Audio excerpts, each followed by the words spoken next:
الرحمن الرحیم۔ صحیح بخاری حدیث نمبر 372۔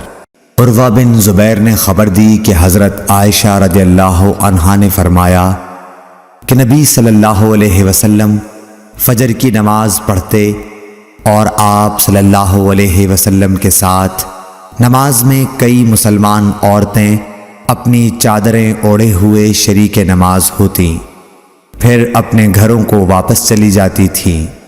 اس وقت انہیں کوئی پہچان نہیں سکتا تھا۔ اللهم صل على محمد وعلى آل محمد كما صليت على إبراهيم وعلى آل إبراهيم إنك حميد مجيد اللهم بارك على محمد وعلى آل محمد كما باركت على إبراهيم وعلى آل إبراهيم إنك حميد مجيد۔